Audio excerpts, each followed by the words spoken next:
do send us your questions as we go along. But right to begin with, I think I'm going to say a few words about this and where it comes from with the BPT, and then Nick will say some words, and then we'll ask each other questions, and then we'll get on with the main part of the thing, which is you asking us questions, and we will do our best to answer you as honestly and as thoroughly as we can.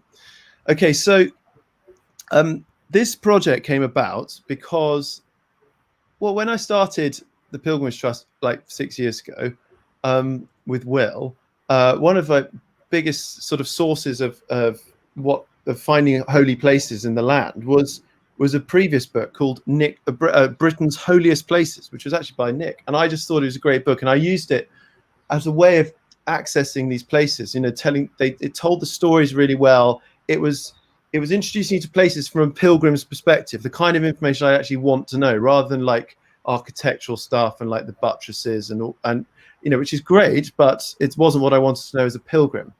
You know, more how to engage with the place, the practices that have been done in the place, and the kinds of people and the lives that have been lived around it. So I found it kind of alive and fresh. And then quite a few years later, I found myself in touch with Nick and suggested, well, I just trying to find a way of working with him because it was obviously this amazing book. And then we thought, let's make another book, bringing the two ideas together. So the idea of a holy place and then pilgrimage to connect them all together. And so that's how it happened with me. And now over to Nick, because I'd be interested to hear, Nick, in your little bit about how it all came about, your own story, and then also how this book came about for you and all the projects. It's been a long project for you, hasn't it? It's been 14 years, Guy, and meeting you has added in a special magic that just wasn't there in all of my work before now. So I'm so grateful. The British Pilgrimage Trust kind of brought life away with you. But no, it's true, because I think my first book was Britain's Holiest Places, where I was talking about place, and possibly because I was sick to death of driving across every part of Britain, including the islands, to go and visit places. I didn't put a lot of emphasis on pilgrimage on the journey. I focused on place, and I was looking at what had made places holy and what survived to this day of that kind of devotional function. So these places were, for me, all of them alive, places where you could go and do something, experience something, and importantly, connect to the past, to the rituals of our ancestors. So it's very much a place of finding life in the landscape. But the dimension that I had not had in my holy places work was the current live thread running through the landscape, which is the pilgrim routes, which is pilgrims going to visit, making their journeys, intentional journeys, and finding places out. And so for me, the book Holy Places was great, and we made a BBC television series on it, and it went well. But it kind of ran out of steam, and I think that was, and it went out of print. And I was aware that there was a demand for this book, but it was only sitting down with Guy, and it was a real meeting of minds. And it was almost kind of catalytic to put in the sense of pilgrimage, of ongoing devotional use, of activity, of life, threading its way across Britain, and adding that to the mix of the places. So we ended up with this book, which combines the two. And I think it's for me, it was not 1 + 1 makes 2. It's been kind of exponential. Well, I know 1 × 1 is also 2. It's actually 1, so that's slightly lower. But if you can forgive my maths, it's been exponential to combine us. Maybe 3 × 3 is 9, rather than 3 + 3 is 6. But it's been a fantastic. It's a network, isn't it? It's a network of holy places. It's a network.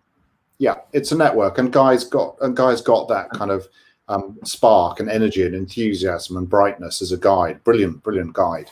And so putting that magic into the book, to my mind, has made it something different again. And I'm very, very, very pleased that I'm not working on my own anymore, because I think I kind of it's like when you live on your own for a long time, you sort of end up wandering around with your dressing gown on and your slippers talking to the cat. And I kind of got to that point with Holy Places. But Guy has kind of brought me out, and we've added in pilgrimage, and it's become a kind of a bigger thing. So don't just take our word for it. We have this person, a Facebook user, saying, have Nick's book at my side. I've used it so much. It's wonderful. So can't wait to get a joint new book. Yeah, there's a big update as well. So if you do have the previous one, it is actually worth getting the next one, not just for the Pilgrim thing, but actually all of the holy places before have been updated to be for the modern times, you know, for now, because things change over time. But Nick, there's this big emphasis on nature in the way that you did the previous book. That was what it was not just the kind of traditional holy places. That's what got me thinking about other kinds of holy places. So you brought in caves, trees, holy wells, you know, this way of thinking and the stories that are attached to them, and that I thought that for me was a revelation at the time. Yeah, and it was for me too, because you think holy places, you think it's going to be kind of like maybe quite sterile, and it's going to be also quite controlled. So there's a real sense people have that religion is slightly a negative thing, because it's an area where people try and control you. And pilgrimage is the opposite of that. I mean, despite the church's best intentions over 2,000 years, pilgrimage is that vernacular, free-ranging expression where we go and we find and make our own stories and make our own connections. And I think it's that kind of lack of an intermediary, if you like, that kind of direct connection, which lets you go and enjoy places out in the wild too. I mean, we have in Britain, a lot of sacred islands, for example. There's over 20 in the book. And those are places where early Christians came and could reproduce the kind of isolation of the desert. We don't have deserts in Britain. So they went and found the islands and populated them. And islands are important to our journey as a kind of spiritual journey as a nation. We are an island in itself. But also those naturally secluded places are kind of given over almost to a kind of sense of solitude and worshiping God. So we have St. Herbert's Island tucked away. It's actually just that little bit there behind this other island, which people live on. There's a Hermit's Island there in the background. So Guy's absolutely right. There is there's a real push into the landscape to find holiness in our work, and also in the kind of history and heritage of Christianity. Another thing that I noticed about the way that you wrote was that you would usually get in. You wouldn't just like talk about it and look from afar. You'd sort of actually get in these wells, these you go to the islands, you'd sleep on them maybe, or you know it's the practice that was the driver behind.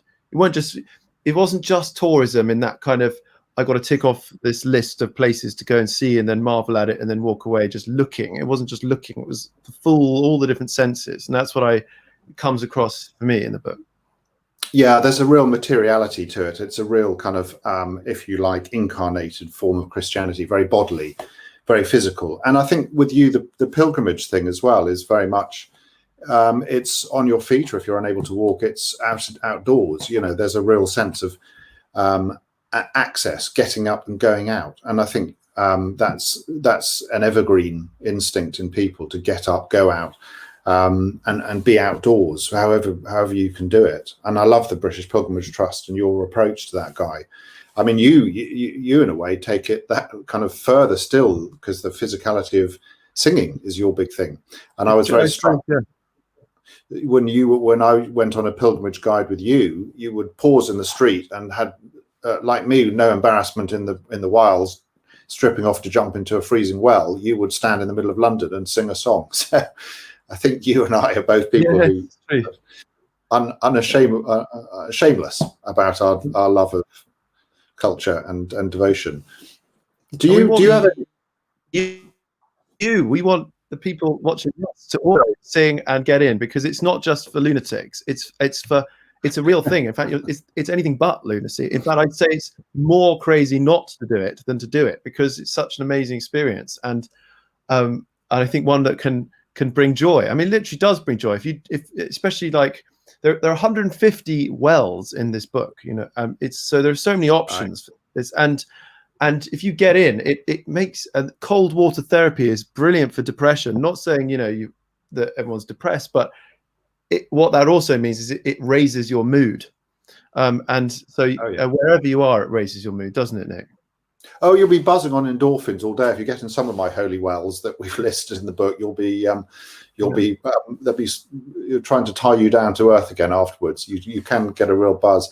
But I mean, there's something for everyone, and there are adventures to be had. I mean, if I were to try and sing in central London, I'd probably be arrested by the police for causing a disturbance of the peace.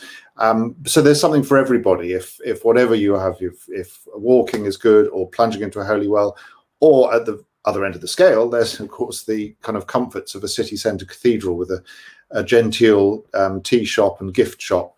You can go and have a scone and look at a saint's shrine, or you can wade out into the wilderness and feel the crashing surf on your body. It's the whole kind of gamut of experiences is there, and I think that's the book does offer a kind of it's comprehensive. It's 600 pages plus, so everything is there. There's something for every kind of devotion and spirituality. Some of it is possibly stuff you'd want to read about from the armchair. Some of it you might want to go and do and engage with. These are ancient rituals, and they're still available. Have you done some cold water devotional bathing, Guy, in your time? I have, but I will talk about that. But we've got some comments coming in that we just need to deal with. It's interactive, this live stream thing. So here's Gillian saying, "I want my friend to watch this launch video, but she's not on Facebook. How can she watch?" Well, we're going to record. It's being recorded, and then we'll download it and we'll put it up on YouTube afterwards so that she can watch it on YouTube. So that's the answer to that question. But it's afterwards. She can't join right now. Then Fiona Allen, Blackwells are saying your book will be published on 1st of October 2020. They suggest you pre-order it. Well, basically COVID threw the whole a launch date. We were going to do it in July, then it became October. Now it's it's August. So it's available in different places, and some of them have updated, some of them haven't. So sorry for itching that. So it will all sort of come together in the next week or so. But that's just the answer to that question. It's out on Hannah Wall says it's available on Wordery. There you go. There's another option. So here's another person saying this book is fantastic. Nick, a friend, it's a wonderful reading for what is one of our best used travel books. So there we go. There's wonderful, man. Okay, so I don't think we've got any more questions yet. So do start asking questions now, because this is how we keep this going. I mean, you must have some questions, or maybe you don't. But here we go. We've got lots of adulation. I mean, adulation is great for anyone. But come on, we want to be not even criticized, but just a critique of what it is that we're trying to do here. So I'm not going to take issue with lovely Mark Vernon's comment there. And so there you go. No, he is a great public philosopher of our times, Mark Vernon. Yeah. We should probably plug his books as well, because to be honest, Mark Vernon will also tune in with many of your sentiments, I'm sure. Yeah, Mark's fantastic. We were talking about bathing. Have I done devotional bathing? So yes, answer. My favorite well that I've ever visited, and I know Nick's visited more than me, but I think my favorite is St Helens Well in Hastings. The story behind it's incredible. This guy called Mark Golding discovered it in a wood that he loved very dearly, but then he noticed this trickle of water and started scraping away the leaves and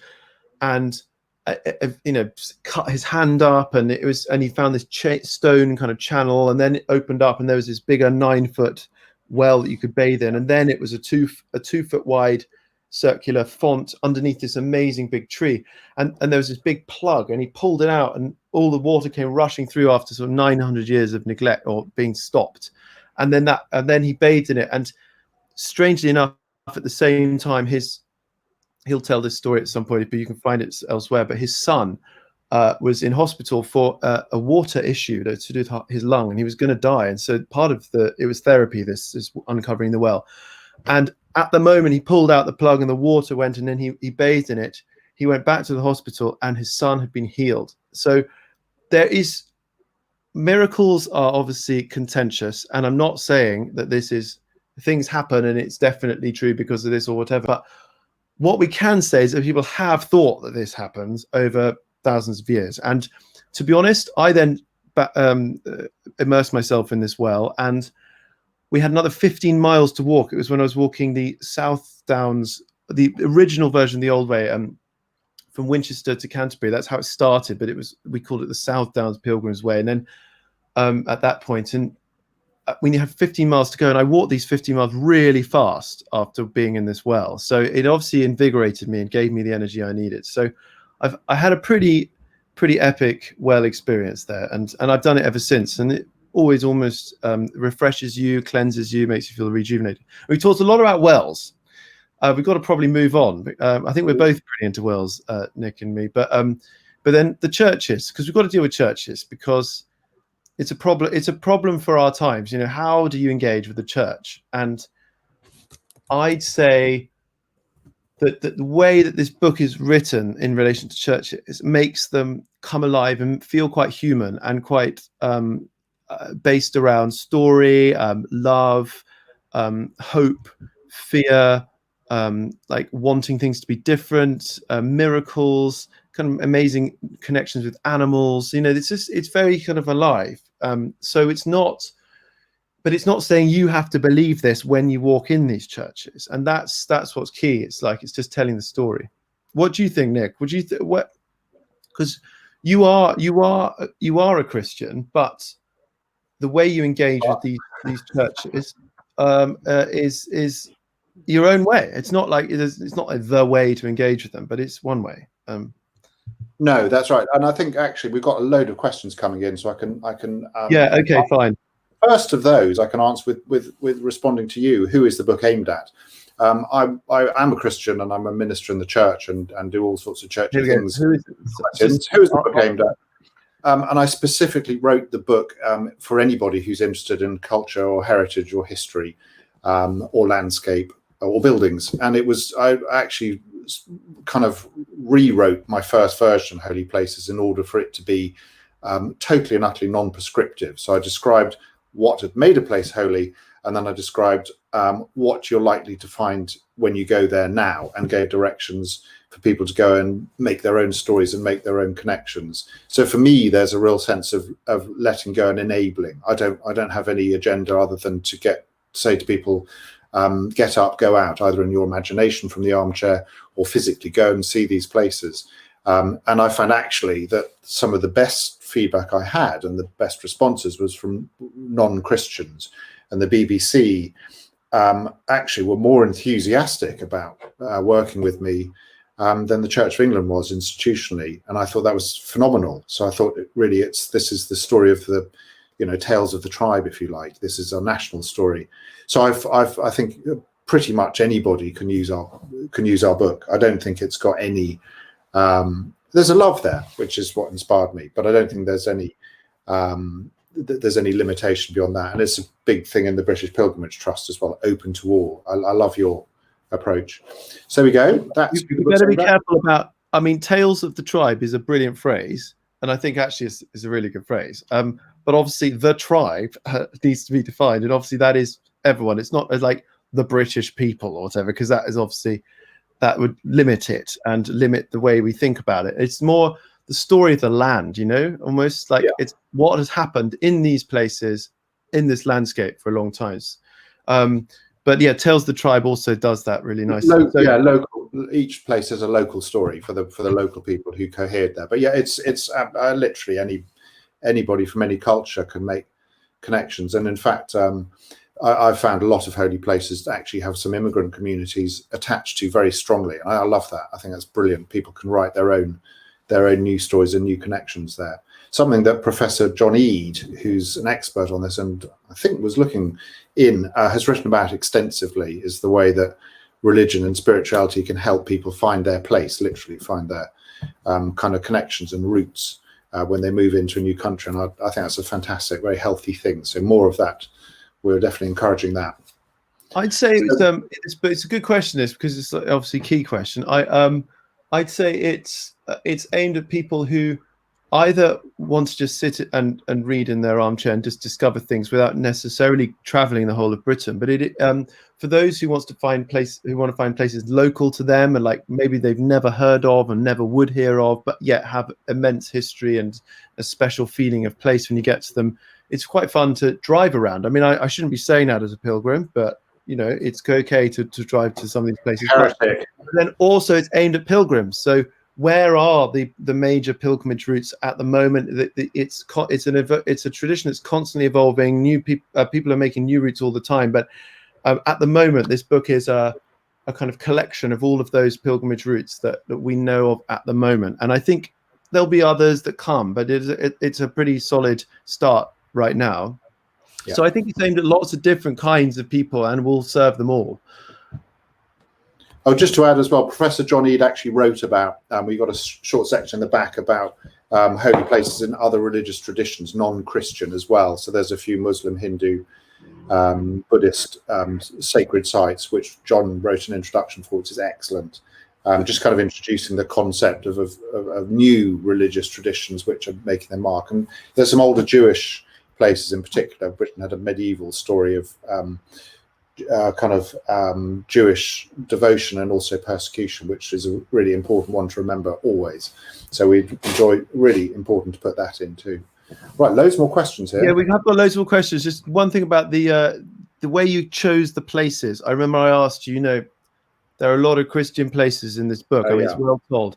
And you gave me a very interesting answer, and it felt bang on, because prehistoric places, in fact, we may go on to do something else, in the future about other things and focusing on other aspects. But you said, Nick, you wanted to find places that had a history that we knew about how pilgrims and people seeking holiness would engage with the place that you're writing about. And we know over the last 2,000 years, and usually recorded history starts quite late.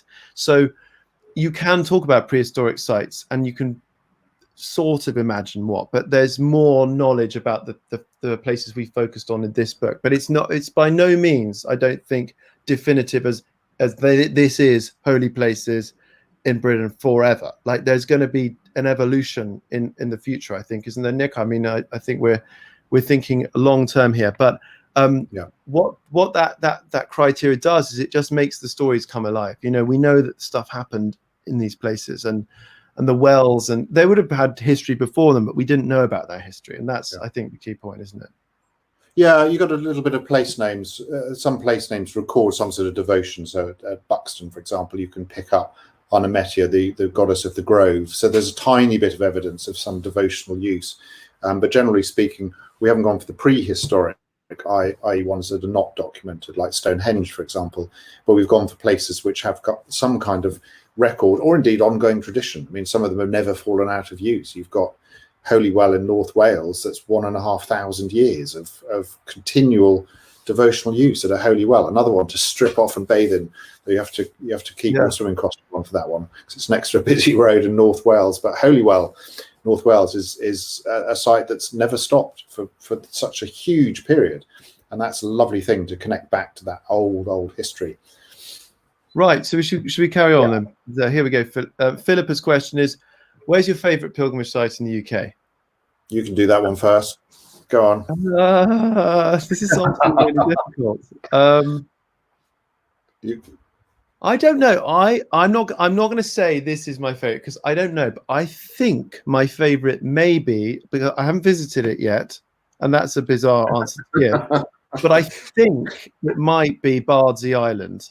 I'm not sure. I might find that I get there and it's not, but I just have this sense, that there's something special going on there. I've never been to Iona. I'd love to go to Iona. I do like Lindisfarne. St Cuthbert's Isle, just off Lindisfarne, has an amazing feel to it. Tiny little island. Again, I'd like to go to Lindisfarne. There are lots of places I'd like to go to. Of the places I have gone to, you just listed 4 islands, by the way, proving my point. I'm into islands, aren't I? The mountaintop.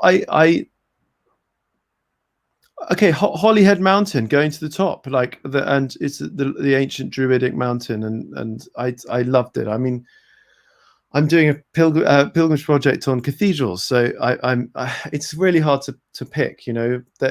I think cathedrals try to emulate mountains, trees, caves, all in one go. Like, they are a kind of human encapsulation of all these things. So tricky answer, but I've given you something there, I hope. Nick?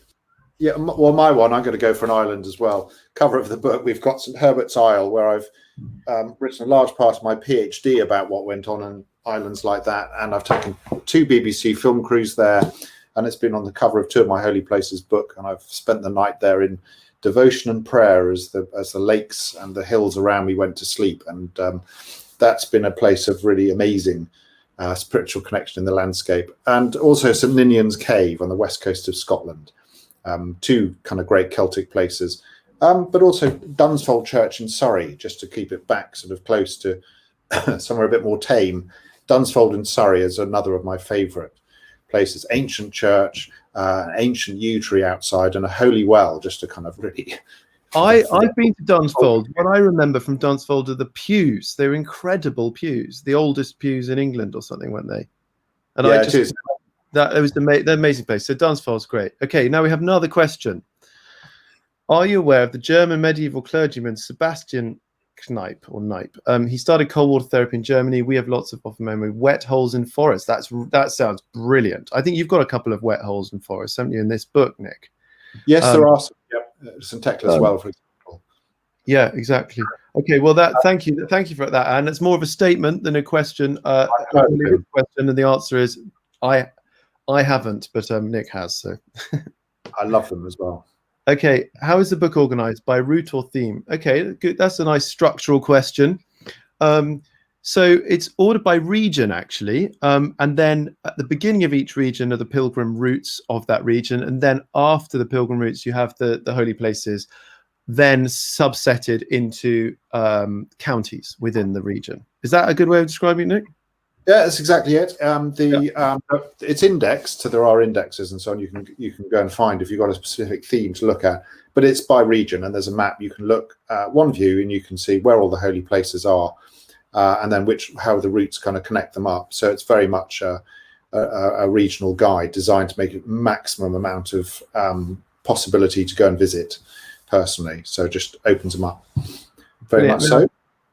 Is the old way covered in the book? Simple answer is yes. It's one of the pilgrim routes, but it's what there is to say about it. It's a good example. It's a good way of us explaining how the routes relate. It's then you have the holy places that are then chosen, because Nick couldn't shoot. I mean, there are 16,000 churches. There are like I don't know how many thousand wells. There are obviously lots of trees, and so Nick walked or visited 800 holy places and then whittled it down to 500 that he thought that were the best. I don't really know what was the criteria, but the old way then relates to the holy places that have been written about in the book, and they're listed, and then a couple of photos, and then you can use the phone to scan the QR code to then take you to the website that then opens up the website part of the old way. So it's all connected.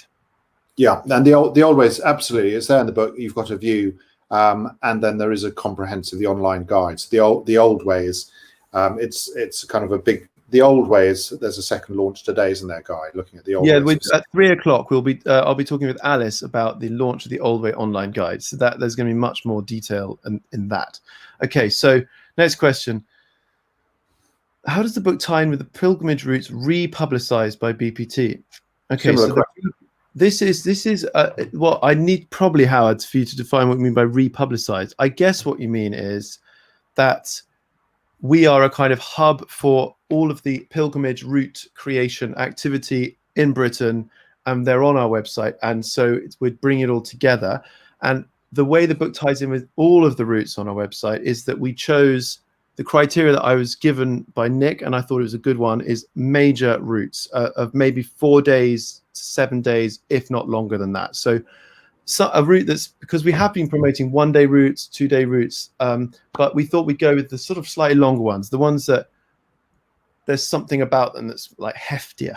And so we chose 48 of routes that tie in with that kind of way of thinking. But then all the 1 day cathedral routes, on each of the cathedral entries, you can use their phone to do the QR code to then tie into the website. So it's that's the network side of it, is linking everything together. Yeah, there must be about 100 pilgrim routes in total. There's 48 listed out with maps and an overview and telling you where to get more information, so you can have it when you walk. And then there's links to around 50 cathedral or more probably now, because it's growing all the time. Pilgrim routes, a one-day pilgrim route, and then a circular pilgrimage route as well. So there's something for everyone there. There's a short one-day walk around one of the wonderful cathedrals, or some real hefty. If you want to walk all the way around Wales, for example, we're in there.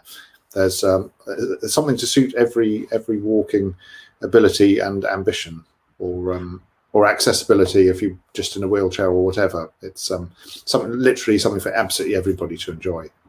Right, now, Nick, we've got to add in Marcus now, who's our photographer. We've got loads more questions. Like it's actually overwhelming, but Marcus was scheduled, or I sort of scheduled him to come in at this time. So here he is.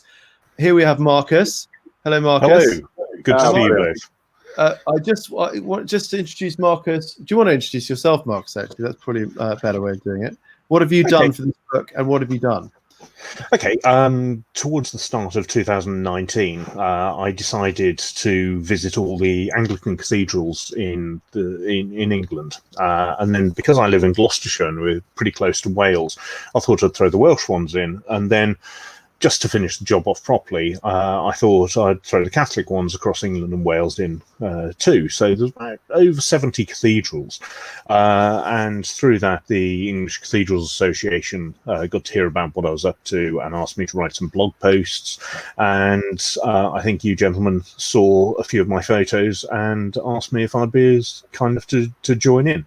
And the second I got to start discussing things with you and started to understand what you were about, I was taken completely by this project and fell in love with it and wanted to be part of it. So my contribution is that I've had a read through of all the stuff about the cathedrals, and I'm the one who's been to all the cathedrals most recently. And of course, I've provided the photos for the cathedrals and a few other places as well. And we were talking earlier, or you chaps were talking earlier about the water, and Bisley Wells is one of the places that is very close to me here. And I know you've both been there, but I think it's one of my photos for that as well. There's a lovely photo of Bisley. I tried to photo it myself, and you did a better job. So thank you, Marcus. Thank you very much. And so yeah. So what is it about? Because we've got the association. There it is. It's beautiful. It's an extraordinary, kind of unusual thing. We can't focus on it too long because there's so much going on here. But Bisley, that's one of the 500 or maybe 800, depending on how you look at things. So we've got the Association of English Cathedrals Facebook page also involved in this live stream. And Marcus, what is it about cathedrals? Why? Because they are our most popular holy place that people when they do the survey on our website, it's the one that most people want to go to. What do you think it is about cathedrals? The entirety of the history of our country is wrapped up in the buildings of the cathedrals.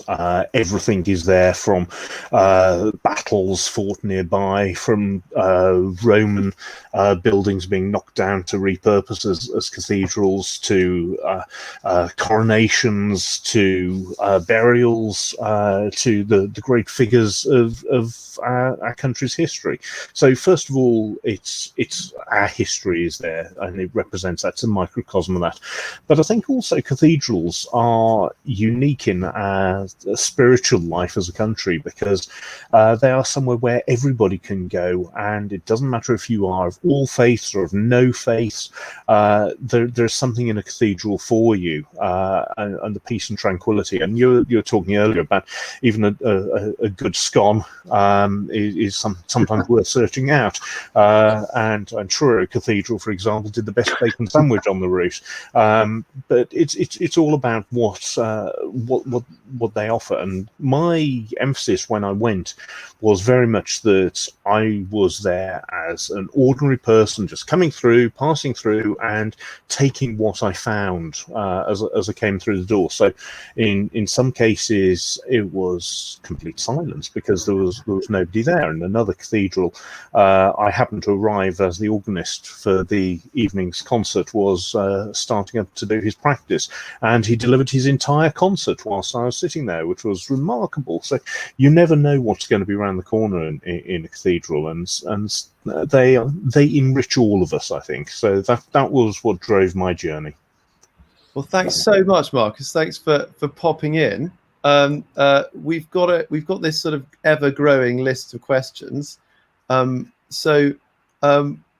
Maybe if there are any ones about cathedrals, if you stay on the line and just and then we can hear as long as you like. Yeah. Okay, excellent. So see you soon, maybe. Okay. So we've got more questions, right? Mark Vernon, here's a question. We love stone circles and megaliths too. What do you think of them? Now, I'm being asked by a philosopher what I think of stone circles. So, okay.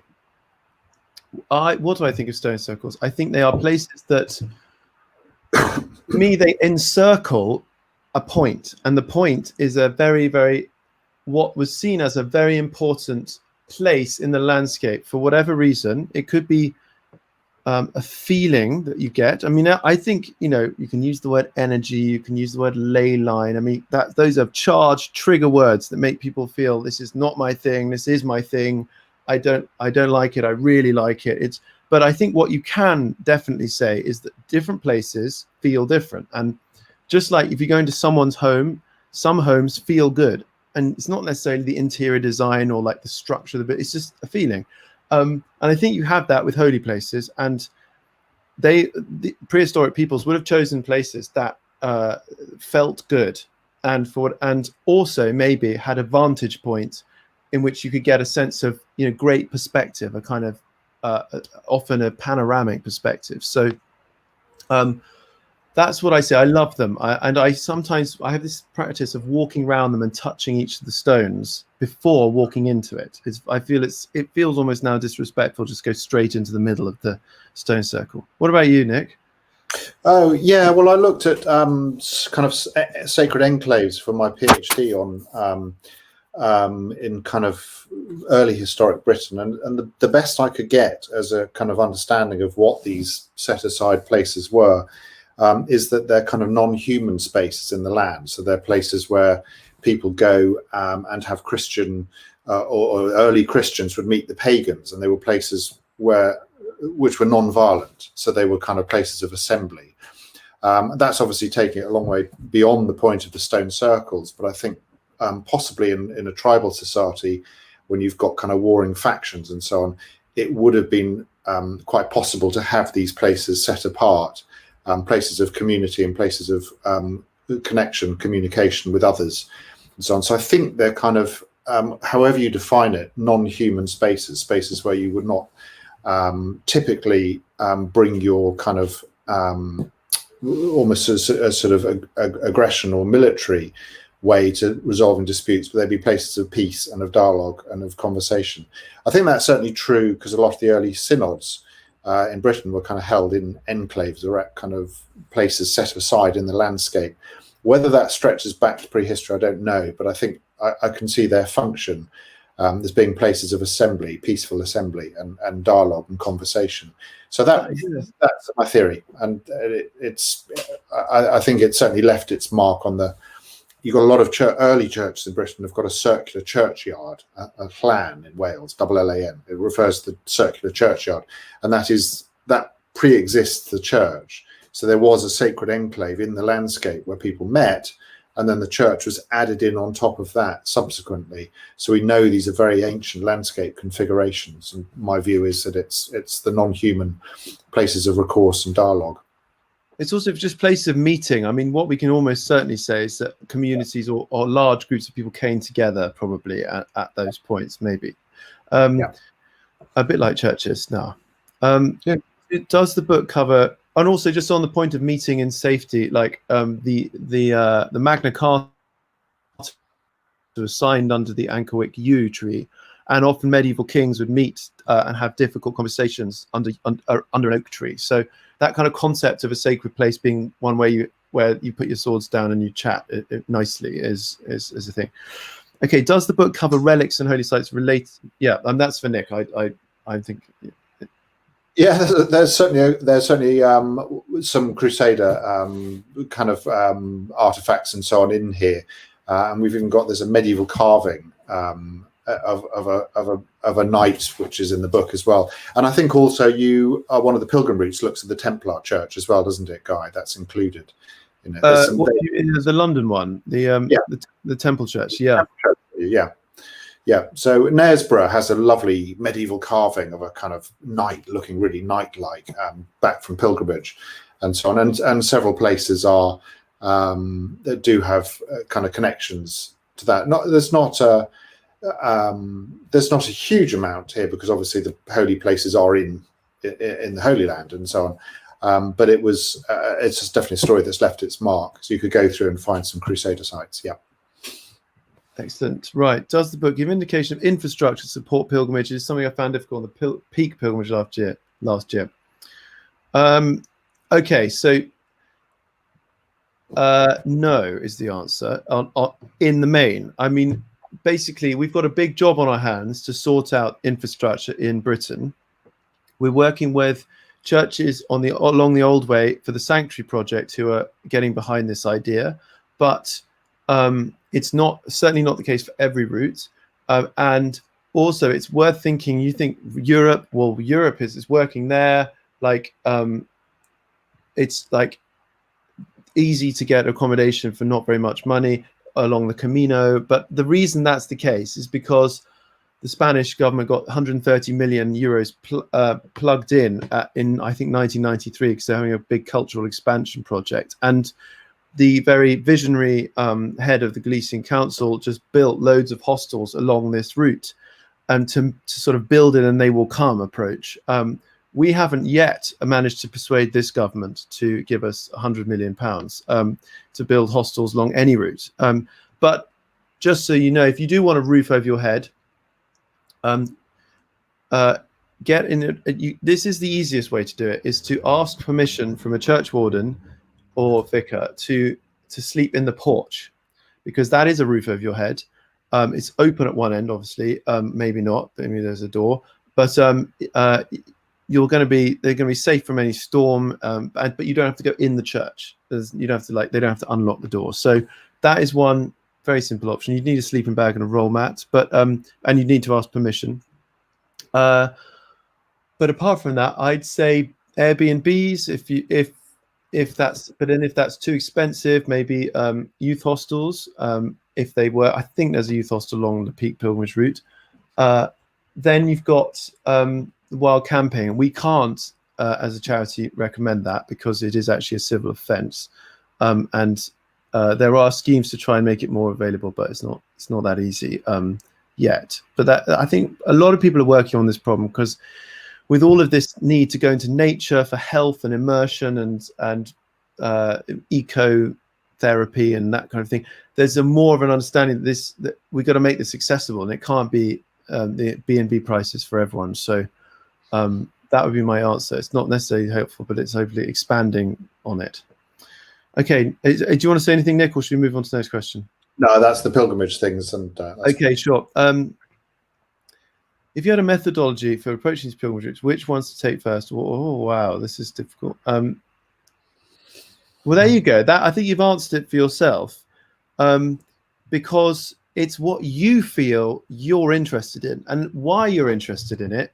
Who knows? Like, they're great places, some of these places, but to say one's better than another, it's not that. It's like, why do you like chocolate milkshakes rather than vanilla milkshakes? There's no sort of law. So if you feel yourself drawn to a particular area or a particular place, then follow your heart. I mean, now at least you've got a lot of it laid out in front of you in this book, for you to then make a more of a informed decision and maybe have more data to kind of like attract you or repel you or whatever. So I'd say that. I mean, you could go to the traditional Christian sites. You could go to the traditional Druidic sites. I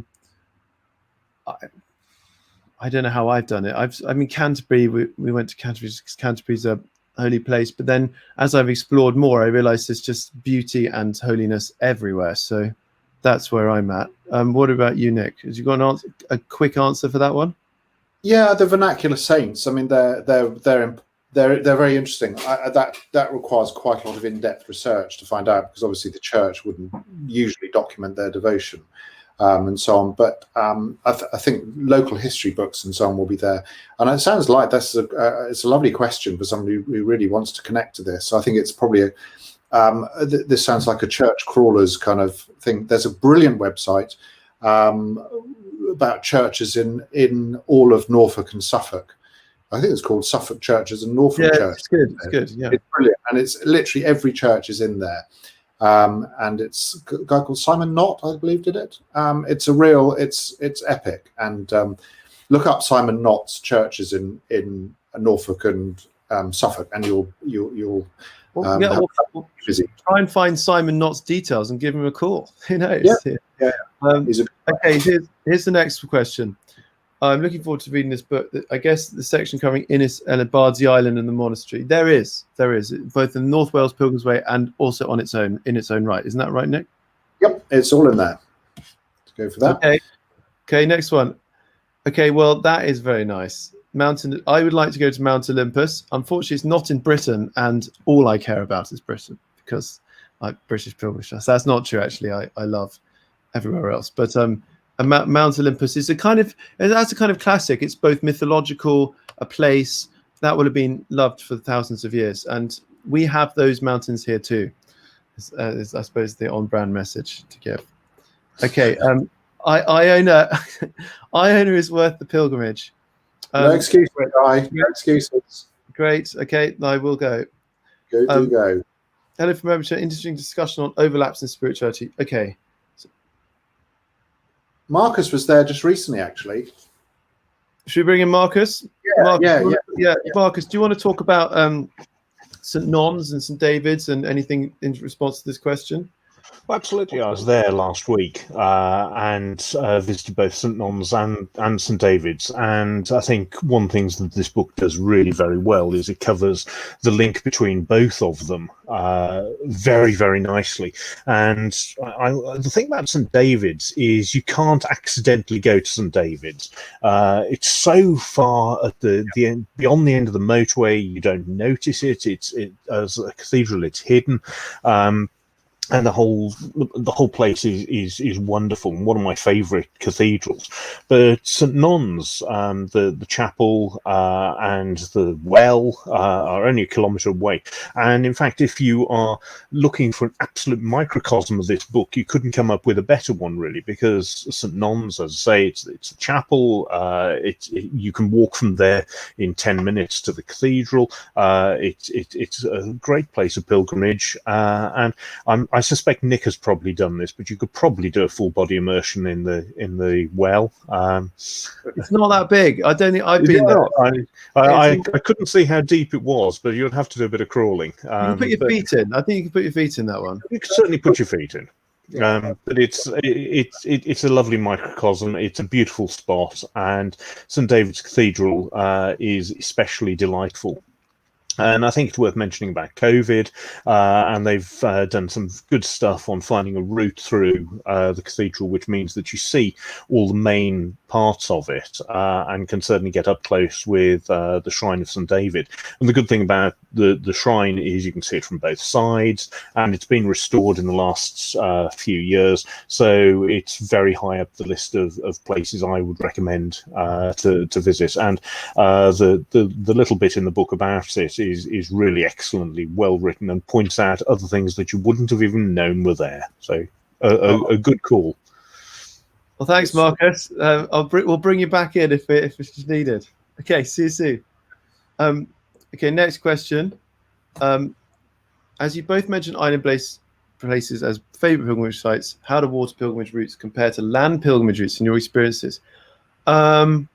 Well, I've got a sort of neat answer to this in the sense that I think river pilgrimages are the archetypal form of a pilgrimage because they map onto your life.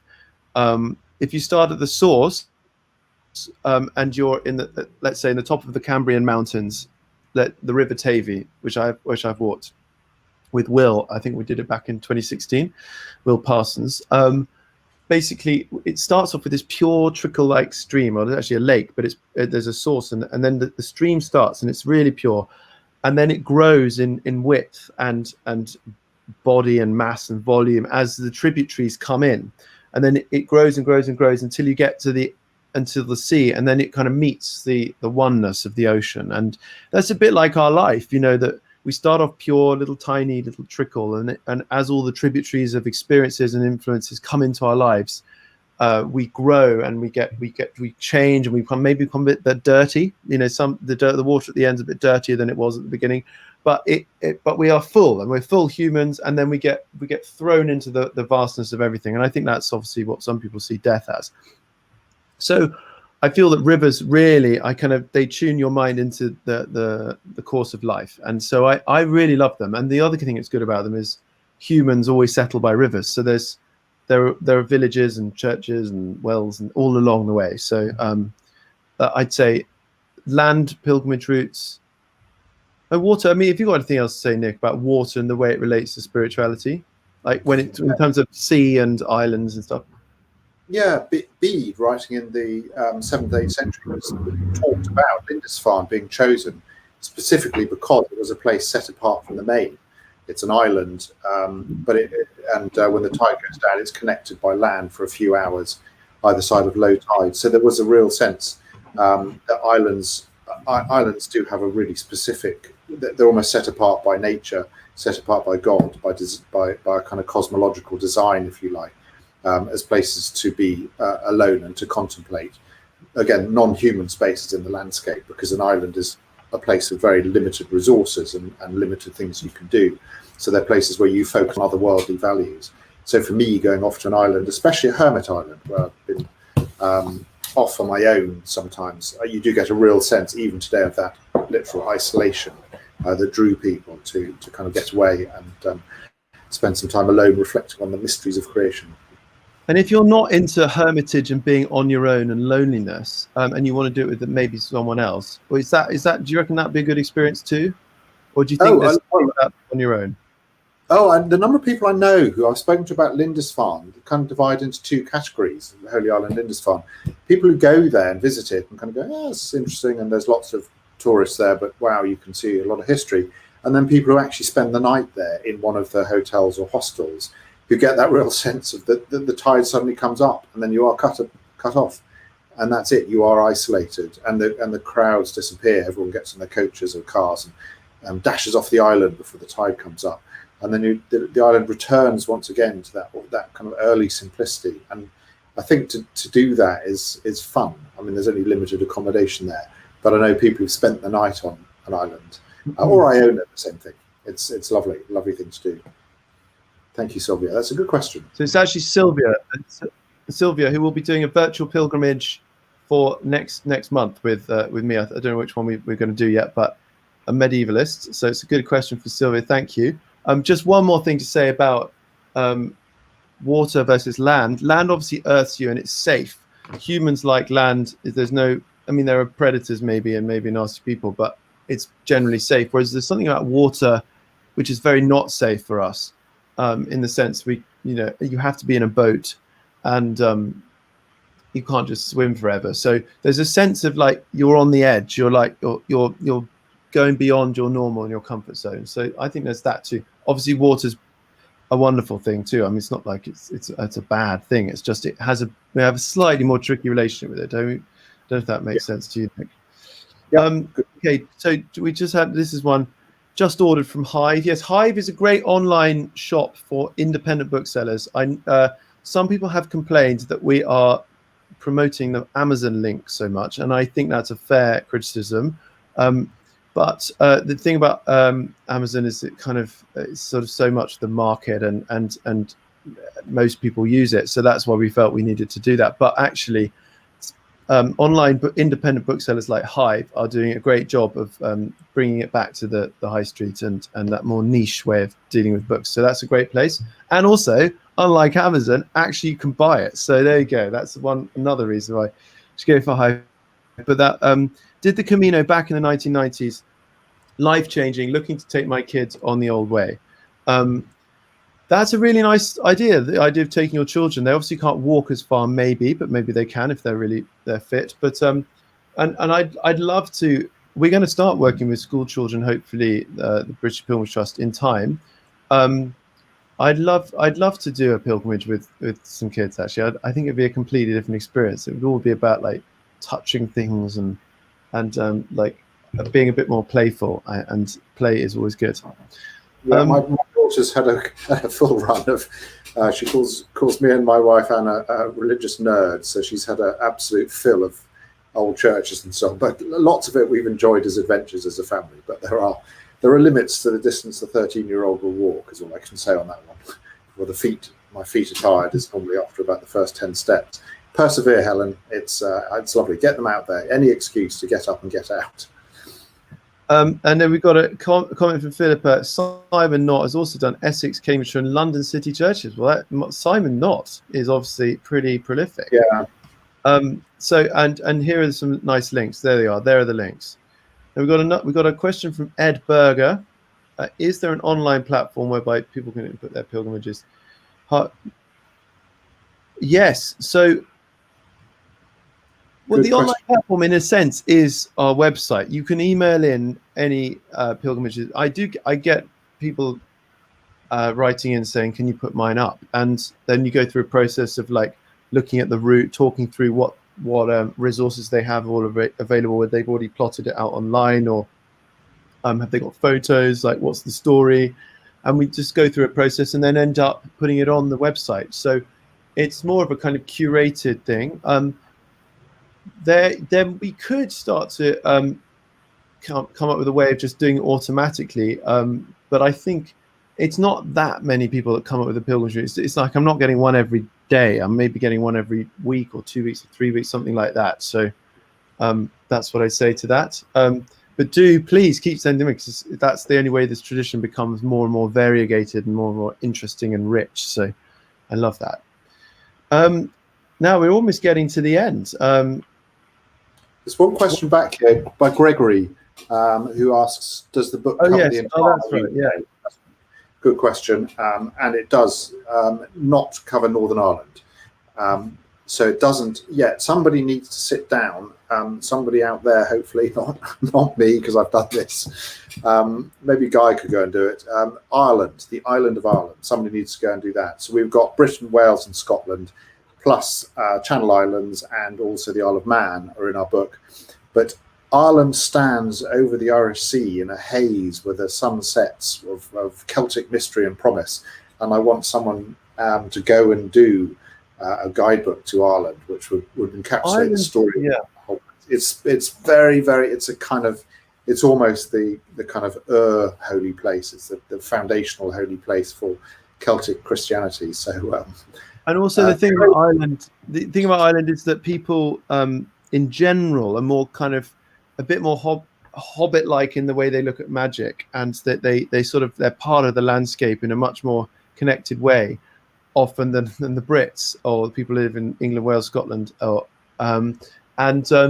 so they and also Catholicism in the Republic of Ireland is now that sort of sense of the senses and candles and art and music and obviously the music tradition stayed quite well in the Church of England after the Reformation, but that's holy water. They're much more connected to holy water, the Catholics in general. So, and then Northern Ireland is like kind of the opposite actually. It's not as there aren't public footpaths as well, which as many of them as we have in England, Wales, and Scotland, and it's obviously a bit more. There's a bit more. It's more tense religiously. So if you can't.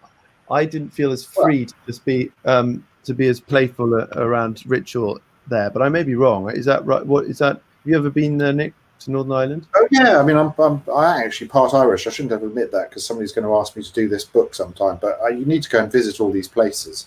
Someone needs to go and spend 6 months to a year going round. But I think Croagh Patrick's in Northern Ireland, and there are devotional activities and pilgrim routes and so on very much alive, and in both the Republic and in Northern Ireland and so on. I think it's and it crosses the borders as well. I wouldn't say there's certainly there's a modern religious divide, but I think holy places are places which vastly predate all that kind of stuff and can kind of tie people together, which I love. And I think there's work has been done on holy places as kind of places of peace and reconciliation, and places where people can kind of cohere again around longer narratives in the landscape. I think at some point someone will do it, and I think it will show a great continuity between the modern divide between the sort of Ulster region and Southern Ireland. I think it'd be a fantastic book. I mean, Columbanus, the great missionary who went off from Ireland to convert Europe, which is kind of weird because Christianity was coming the other way, and they kind of thought, no, let's take Christianity back in. And I love this kind of sort of enthusiasm. We're going into Europe, to Italy, to bring Christianity to them. It was wonderful, and that's that was a Northern Irish or the northeast tip of Ireland is where Columbanus comes from. His monastery is. So I think these stories really predate any divisions and so on. They're wonderful, they're rich, and there's so much to come out of Ireland. And you talk about Christianity there, and but actually, we'd be thinking those sorts of people would be living such a different life to us. Like they'd be in nature, campfires, very simple. There'd be absolutely nothing like Netflix or emails. It would be like very, very simple, slow life, and very in touch with nature. So I think also that this idea of the modern religious divide versus what holy places have represented through time, I think that's really a great answer, Nick, because the answer I gave was probably a bit off message and also like a bit politically tricky, because I'm not an expert on holy places in Northern Ireland and Ireland, but it is definitely somewhere we should go. But we focus on England, Scotland and Wales, this sort of rough landmass that is unified. So we've got another question here. Andy Sutcliffe, do you have plans to details of logistical issues of pilgrimage routes, traveling to and where to start fishing, where to stay, etc.? Yes, in time. We get the book relates to the website in the sense you can routes will the QR code goes to the website. So the website will develop over time, and we'll be adding in things like start and end and how to get there and logistical issues and adding in accommodation possibility and stuff. But it's a bit of an overwhelming task, and it will take time, but we are going to do it slowly but surely. But the actual book only relates in the sense it connects you to those QR codes in the website. Yeah, there's limitless resources out there. That the old way though, that gives a good there's a lot of information on there, isn't there, Guy? Yeah, the old way online guide is really, really full of information like that. We've made it completely logistical as we can, and some of the guidebooks that are related to the different routes that are also that are mentioned in the book and also on the website that they're linked to, they will also have logistical information. So go to the Pilgrim route pages. They're just a kind of synopsis. They're just a kind of whetting your appetite, and then hopefully you'll go onto the website, buy the guidebook, then actually onto the path. I mean, there's so many levels of engagement with that page, but it's supposed to get you just a bit excited about maybe doing that route and looking into it further. So I think we've come to the end of questions, and it's an hour, which is always a good time, sort of length of any kind of meeting. And thank you all for your input. And Nick, do you have any final words? I suppose how to buy it and all of that again. Yes, I don't know if Amazon have actually decided that they're going to sell our book. They actually sold out. I mean, we've shipped enormous numbers of books before it's come out. So Waterstones and Hives are your options. Other booksellers are available, as we say. But really, the book arose from a labour of love, and it's been a real kind of meeting of minds with Guy and the British Pilgrimage Trust, who are fantastic people. And I'm a kind of partner of theirs, and I just think it's been a catalytic thing. Catalyst for me, it's changed things and so on. And Marcus as well. I have enormous credit to Marcus, because the big thing for me and Guy is Marcus, here he is. All these places, and Marcus has been with Marcus, with the three of us, we've been to all the places in the UK in this book, which is fantastic. And Marcus is kind of was the icing on the cake and the cherry on top of that icing too, with his kind of local knowledge. But and as you know, Marcus, it's getting out there and being there physically, isn't it? Well, and I think you're an outrageous flatterer, Nick, and thank you for that. But I think what's really important is the point you just raised, is the authenticity of this book. All of us, between the three of us, we have been to everywhere that we talk about. We know these places. In your cases, you've immersed yourself physically.